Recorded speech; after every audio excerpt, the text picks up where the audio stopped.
120 միլիոն դրամ։ Այսքան գումար են նախորդ տարի տերմինալների սեփականատերերը վճարել Երևան համայնքի բյուջե։ Նախկինում նրանք որևէ գումար չէին վճարում Երևանի քաղաքապետարանին։ Համայնքը զրկվում էր միլիոնավոր դրամների եկամուտից։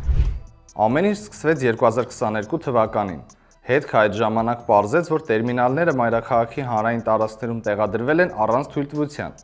Սարքերի սեփականատերերը եկամուտ էին ստանում, բայց ոչ մի դրամ չէին վճարում մայրաքաղաքի բյուջե։ Նույն տարում իրավական ակտերի նախագծերի հրապարակման միասնական կայքում տեղադրվել էր օրենսդրական նախագծերի մի փաթեթ, որի նպատակն էր կանոնակարգել Հայաստանի տարածքում վճարային տերմինալները համայնքային գույքի վրա տեղադրելու իրավահարաբերությունները։ Սակայն նախագծերի այդ փաթեթը մնաց պաշտոնյաների դարակներում։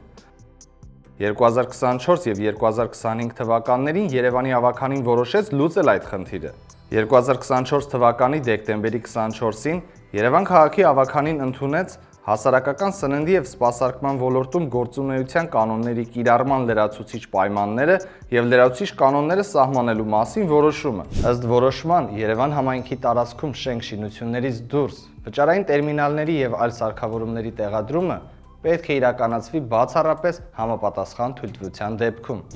Ավականում նույն օրվա մեկ այլ որոշմամբ էլ սահմանվեց վճարային տերմինալների տեղադրման տուրքը՝ ամսական 40,000 դրամ։ Մի քանի ամիս անց Երևանի ավականին վերանայեց նախորդ որոշումը և որոշ արտոնություններ սահմանեց։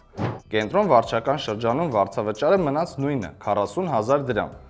Արաբկիրում մեկ սարքավորման մեկ ամսվա վճարը նվազեցվեց և սահմանվեց 20,000 դրամ, իսկ մյուս վարչական շրջաններում 16,000 դրամ։ Երևանի քաղաքապետարանից տեղեկացանք մայրաքաղաքի մայթերին վաղուց տեղադրված վճարային սարքերի քանակի մասին։ 2026 թվականի ընթացքում Երևան համայնքի վարչական տարածքում տրամադրվել է թվով 1281 ավտոմատ ինքնասպասարկող սարքի տեղադրման թույլտվություն և Երևան համայնքի բյուջե է գանձվել 120 միլիոն 616 հազար ՀՀ դրամ գումարի չափով եկամուտ։ Վճարային տերմինալների պատմությունն այսքանով չի ավարտվում։ Դատախազությունը ևս ուսումնասիրել էր մեր նախորդ հրապարակումը և պարզել, որ նախնական հաշվարկով Երևան համայնքը զրկվել էր մոտ 926 միլիոն դրամ եկամուտից։ Վերջին 3 տարվա հաշվարկով կազմել է շուրջ 926 միլիոն 588 հազար դրամ, այսինքն ստացվում է, որ համայնքը փաստացի միայն 3 տարվա հաշվարկով զրկվել է բավականին առանձնապես, այո, մոտ 1 միլիարդ դրամից։ Ինչպես նշեցի, Գլխավոր դատախազության պետական շահերի պաշտպանության վարչության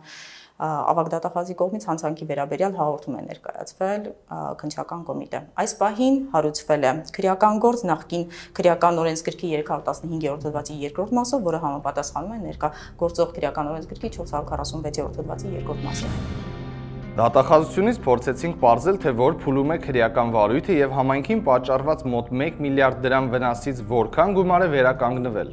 Դատախազության հանրային կապերի բաժնից պատասխանեցին, որ նախաքննությունը շարունակվում է, մեղադրյալներ չկան։ Դատախազությունը անպատասխան է թողել վերականգնված գումարի մասին մեր հարցը։